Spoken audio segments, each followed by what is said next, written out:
Assalamualaikum warahmatullahi wabarakatuh. Om Swastiastu, Namo Buddhaya, salam kebajikan. Pada ruang kolaborasi topik 3 kali ini, kami dari kelompok SPPL SMP Negeri 3 Banjarmasin ingin mempresentasikan tentang modul ajar bahasa Indonesia. Kami mengambil tentang bab surat menyurat yang mana ada di bab terakhir semester 2. Pada modul kali ini, kami mengemukakan tema menggali kearifan lokal Banjarmasin melalui seni surat menyurat. Memperkenalkan daftar anggota kelompok PPL SMP Negeri 3 Banjarmasin. Yang pertama ada saya sendiri yaitu Linda Pahlina, lalu di samping saya ada Muhammad Yunus, di sebelah kanannya lagi ada Pinkan Alipia, lalu di paling ujung ada Yusuf Rahman Arija.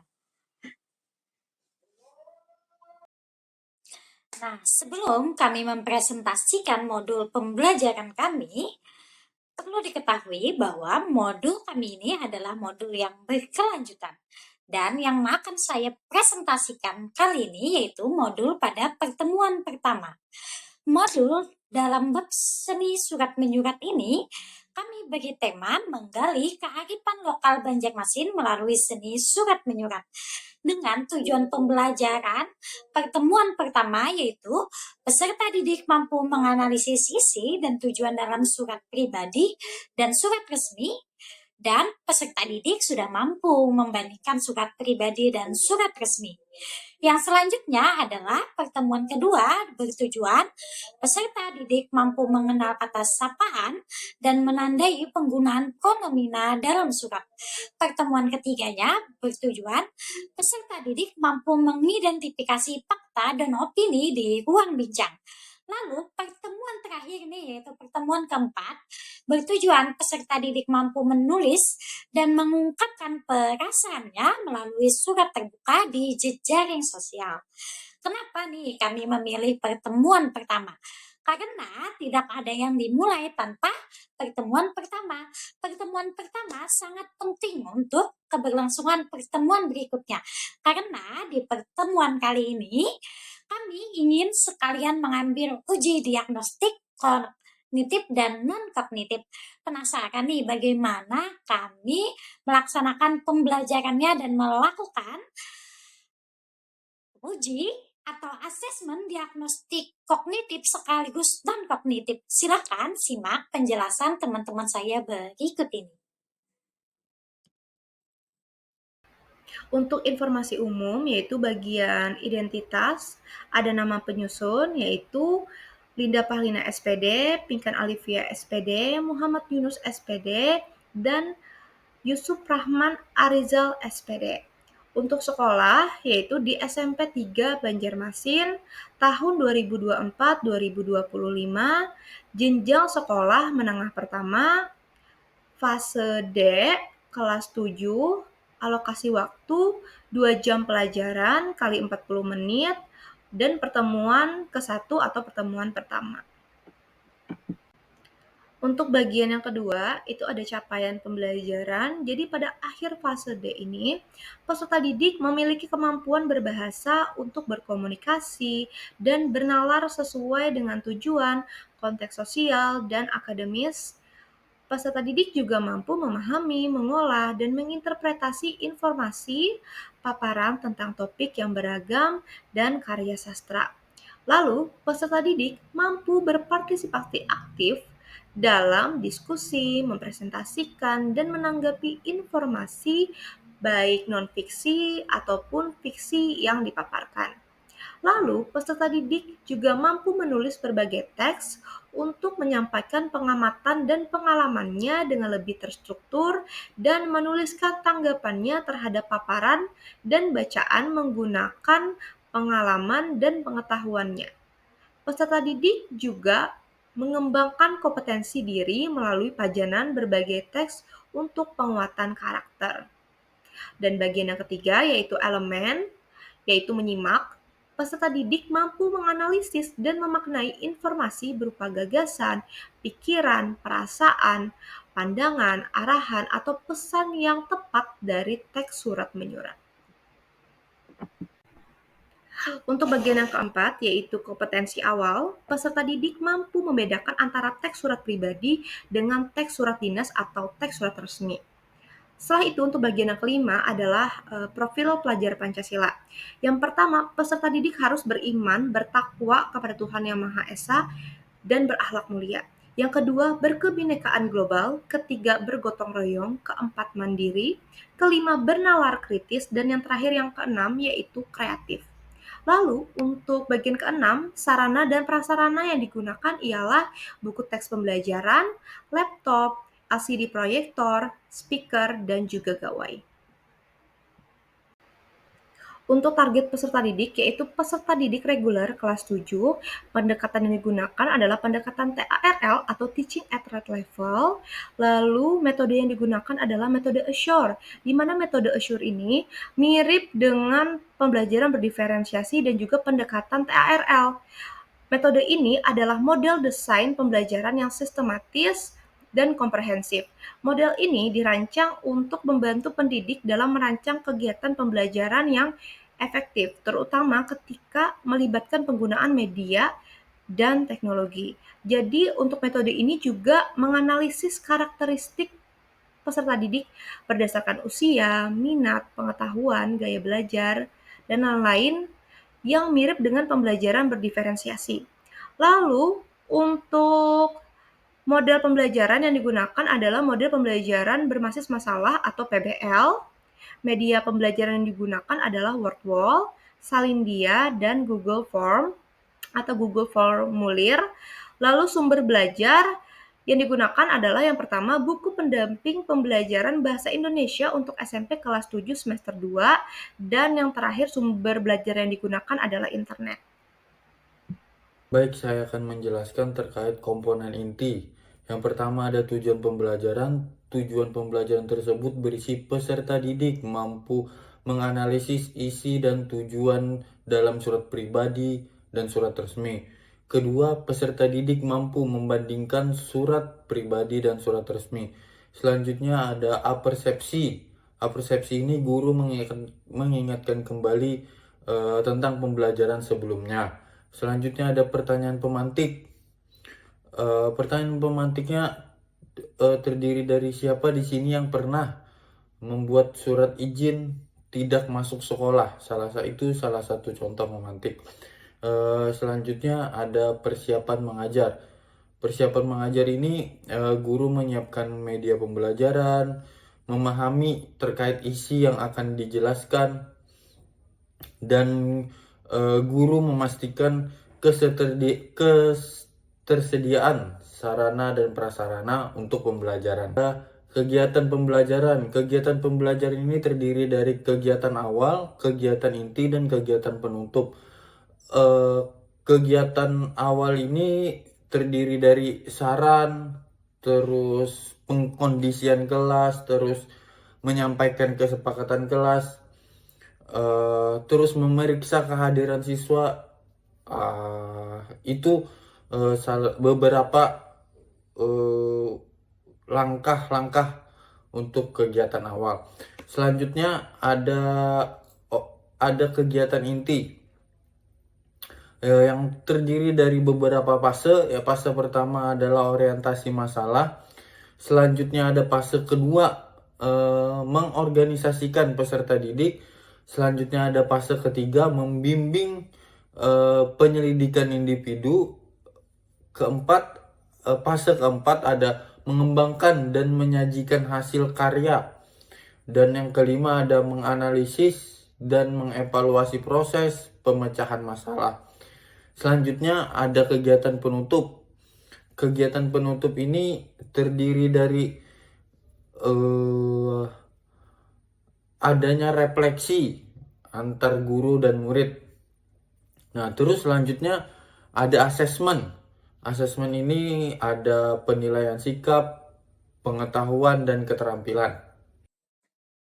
Nah, setelah kalian mendengarkan gambaran tentang proses pembelajaran kami pada pertemuan pertama yang dijelaskan oleh Bapak Yusuf, nih kan ada tuh di Wordwall adalah game Ayo Pilih, Ayo Jawab. Bagaimana sih game Ayo Pilih, Ayo Jawab itu? Pertama, peserta atau peserta didik memainkan wheel. Wheel itu adalah roda nama berputar. Dan roda nama berputar ini juga kami buat dari word wall. Peserta kali ini saya buat sampelnya dari kelas 7D. Jadi, anak-anak dari kelas 7D semuanya namanya saya masukkan di roda berputar. Lalu, roda akan memutar nama random anak-anak. Anak-anak yang namanya terpilih akan disuruh memilih dan menjawab. Apa sih yang dipilih dan dijawab? Yang dipilih dan dijawab adalah pertanyaan di samping roda ini.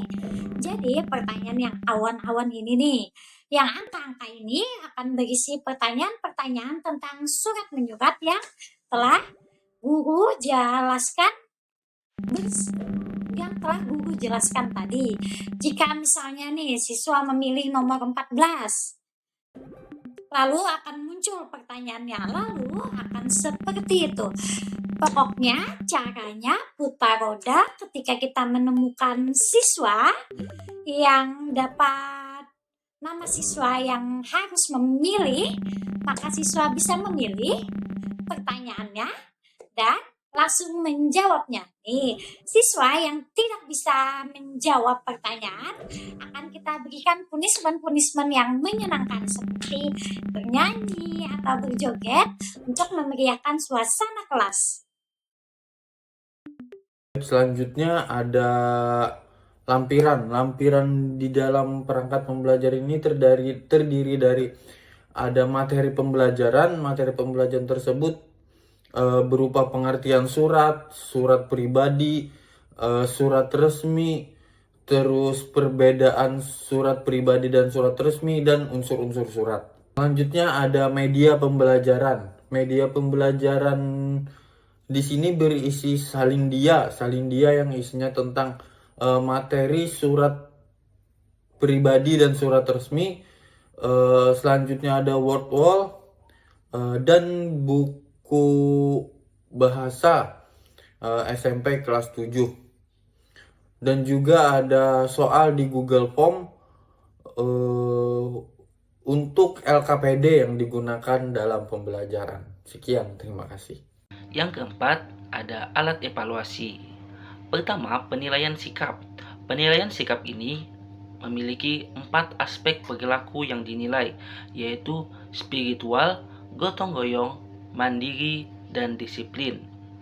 Adapun aspek perilaku dinilai dengan kriteria 4 untuk sangat berkembang, 3 untuk berkembang sesuai harapan, 2 untuk mulai berkembang, 1 untuk belum berkembang. Selain itu, kode nilai atau predikatnya, yaitu 4 untuk sangat berkembang, 3 untuk berkembang sesuai harapan, 2 untuk mulai berkembang, 1 untuk belum berkembang. Adapun untuk pedoman penskorannya yaitu untuk nilai akhir, yaitu perolehan skor dikali 100 dibagi skor maksimal. Selanjutnya di sini juga ada kriteria penilaian dari spiritual, gotong royong, mandiri, dan disiplin. Di sini bisa kita lihat yaitu skor tertinggi dari kriteria penilaian ini yaitu skor 4 dan skor terendah yaitu 1. Selanjutnya ada penilaian pengetahuan. Pertama ada asesmen diagnostik. Asesmen diagnostik ini dilakukan untuk mengetahui gaya belajar dan juga tingkatan dari kemampuan peserta didik. Tujuan dari asesmen diagnostik ini yaitu untuk memahami secara mendalam profil belajar setiap peserta didik, sehingga pembelajaran dapat dirancang secara lebih efektif dan individu sesuai kemampuan peserta didik tersebut. Di sini kami menggunakan asesmen diagnostik kognitif untuk mengetahui tingkatan dari kemampuan peserta didik dan juga diagnostik non-kognitif untuk mengetahui gaya belajar dari peserta didik tersebut. Yang kedua ada penilaian pengetahuan. Penilaian pengetahuan ini dibagi menjadi 3 kategori yaitu cakap, mahir, dan butuh bimbingan. Adapun untuk pedoman penskorannya yaitu nilai akhir sama dengan perolehan skor dikali 100 dibagi skor maksimal. Terakhir yaitu ada penilaian keterampilan. Penilaian keterampilan ini ada 4 aspek yang dinilai, yaitu memahami perbedaan surat pribadi dan resmi, menganalisis isi surat, mengidentifikasi tujuan surat, dan menjelaskan struktur surat. Skor tertinggi dari kriteria ini yaitu 4 dan skor terendahnya yaitu 1. Adapun pedoman penskorannya yaitu nilai akhir sama dengan perolehan skor dikali 100 dibagi skor maksimal. Nah, sampai juga kita pada penerapan metode Escher atau kesimpulan kita pada hari ini. Analisis peserta didik di SMP Negeri 3 Banjarmasin pada kelas 7 dilakukan menggunakan asesmen diagnostik untuk mengetahui tingkat kemampuan awal, gaya belajar, dan minat belajar, sehingga dalam proses pembelajaran, guru dapat membagi kelompok dan melakukan diferensiasi yang telah disesuaikan dengan kemampuan awal, karakteristik, dan kebutuhan peserta didik. Standar umum pembelajaran untuk teks surat pribadi dan surat dinas pada tingkat kelas 7 bertujuan agar peserta didik dapat memahami, menganalisis, dan menyusun surat dengan baik dan benar. Model pembelajarannya seperti yang telah dijelaskan yaitu menggunakan PBL dengan tujuan peserta didik mampu menganalisis isi dan tujuan surat pribadi dan surat resmi, lalu ada peserta didik mampu membandingkan surat pribadi dan surat resmi, dan pada kompetensi awalnya yaitu peserta didik sudah pasti mengetahui nih perbedaan yang mana surat pribadi dan yang mana surat resmi. Kami memilih strategi dan sumber belajar yang terbaik seperti yang kami cantumkan ini dengan mempertimbangkan kebutuhan siswa, karakteristik siswa, sumber belajar yang tersedia, ketersesuaian dengan materi yang kami ajarkan, dan yang terakhir adalah pembelajaran yang bermakna dan mendalam. Sumber belajar yang kami gunakan sudah pasti buku paket Bahasa Indonesia SMP kelas 7 dan buku LKS Bahasa Indonesia SMP kelas 7 semester 2, yaitu media yang kami gunakan ada Wordwall, Salindia, dan Google Form, dan akan ada media-media lain yang akan kami gunakan di modul-modul selanjutnya. Lalu materi yang kami gunakan adalah materi surat ajar, surat resmi, dan surat pribadi.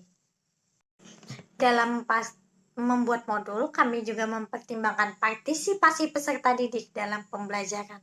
Seperti pada modul kami membuat game Ayo Pilih, Ayo Jawab melalui Wordwall.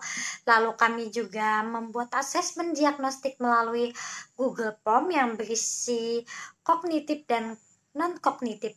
Terakhir, guru dan siswa juga berbincang nih mengenai evaluasi pembelajaran, menilai dan merevisi pembelajaran. Asesmen formatif yang kami sediakan berupa soal pilihan ganda, yang kognitif dan non-kognitif, isian dan esai di Google Form. Lalu, guru merevisi modul sesuai dengan hasil refleksi atau umpan balik dari peserta didik. Dalam modul, kami menentukan penilaian pengetahuan dan penilaian keterampilan untuk membagi-bagi siswa menjadi kelompok berdiferensiasi. Oke, penjelasan yang sangat menarik dari Saudara Yunus mengakhiri penjelasan tentang modul kelompok kami pada hari ini. Salah hilap mohon dimaafkan, segala kritik, saran, masukan, atau apapun kami terima di kolom komentar. Jadi, kepada Anda-Anda sekalian, kami undur diri, salah hilap mohon dimaafkan. Wassalamualaikum warahmatullahi wabarakatuh.